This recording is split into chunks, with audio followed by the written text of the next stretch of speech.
I think the consumer's pretty healthy. If you look at the drop in oil prices, you look at the threat of unemployment being relatively low, you think about 401k balances being relatively high, I think the consumer has a lot to feel good about. Are you really seeing that cheaper gas prices, those savings translated into increased discretionary consumer spending? So our organic growth in the fourth quarter was almost 12%.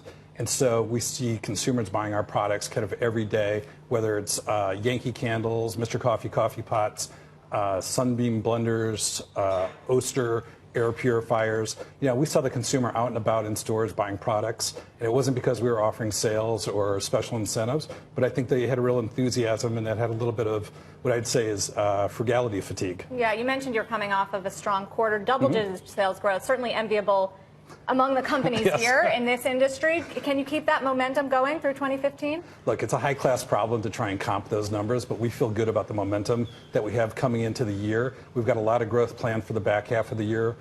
In our presentation at CAGNY today, we'll talk about some opportunities we have, but we think the momentum can continue. Opportunities for M&A, adding more brands? Look, we're always looking to be opportunistic about M&A.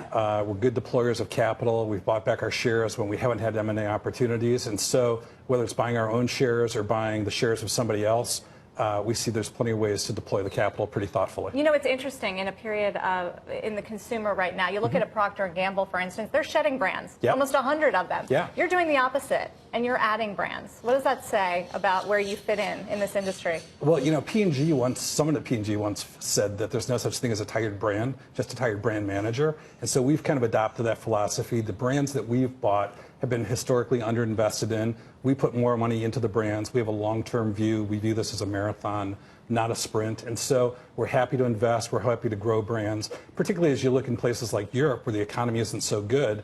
We view a down economy as a great opportunity to take market share. Unlike certain staples companies that are selling products in the market every day, like a detergent, our products are seasonal staples. And so, we go all through the year until you hit winter, and then we start selling skis. In the spring, we sell fishing equipment and baseball equipment.